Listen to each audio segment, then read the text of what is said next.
We all hear about becoming a millionaire, right? But as a teenager, that sounds next to impossible. Well, today, we're going to break down the framework from Iman, a guy who actually did it. We're diving into the 7 principles that got him there. And right there, that's the hook. I mean, that is not normal. This isn't your usual get-rich-quick talk. Gaji is super upfront that his journey was, well, an anomaly.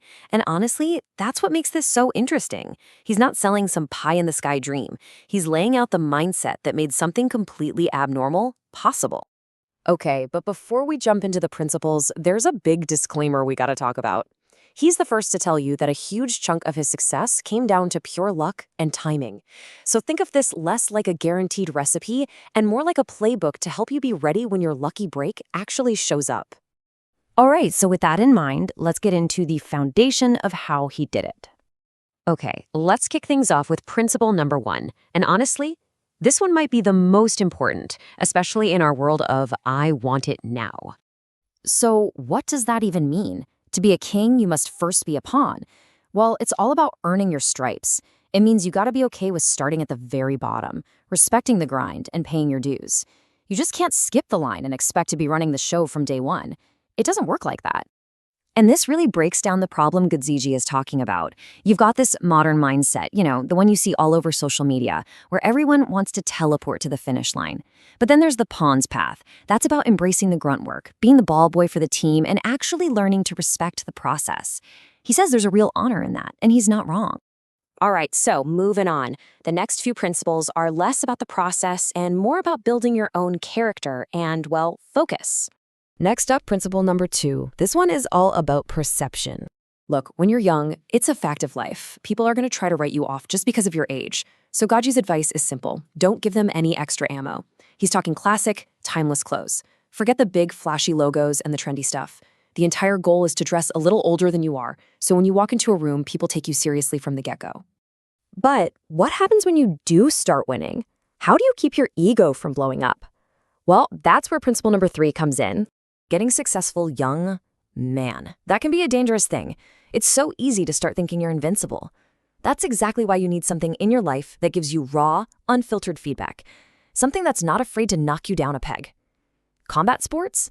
Yeah, they'll put you on the mat for sure. And business? It's the perfect example. The market doesn't care about your feelings. It'll tell you exactly how good or not so good you really are. And this quote, there's a pretty powerful story behind it.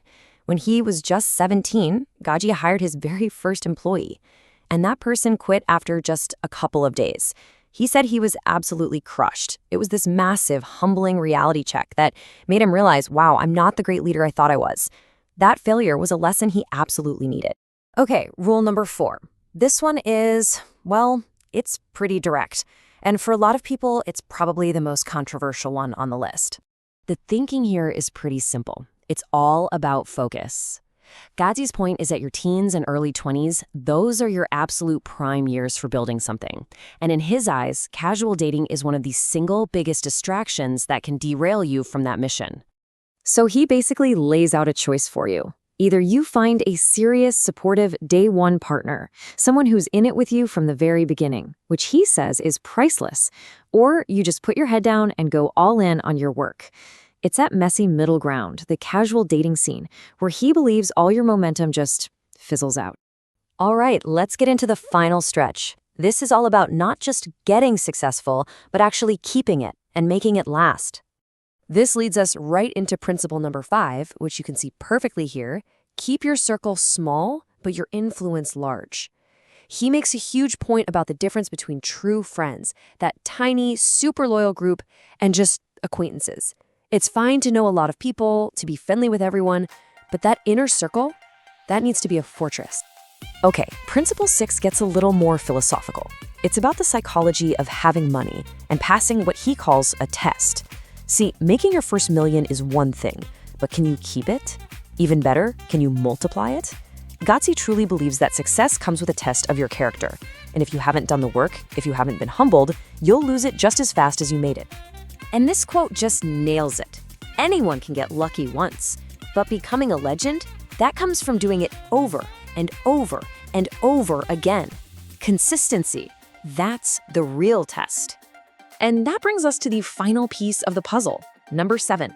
This one ties it all together with a super practical, actionable strategy. So the last rule is to invest early. And this is the key part. Push that money away from yourself as fast as you can. Why? Because when you're young, let's be honest, you can be your own worst enemy with money. His advice is to lock it up in illiquid assets, stuff that's hard to sell in a panic, like real estate. It's basically a way to protect your wealth from your own dumb, youthful impulses. So we've gone through all 7 principles. What's the big idea here? What's the one thread that connects all of this? When you look at all 7 of these together, it becomes so clear. This was never just about tactics to make money.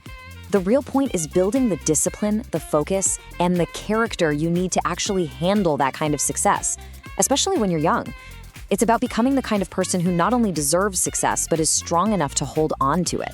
And that really leaves us with one final, very important question to ask ourselves. It's not just, can you get success? It's, if you get it, can you handle it? Because the real work isn't chasing the money. The real work is building yourself into someone who, when success finally knocks on your door, is strong enough to let it in and make it stay.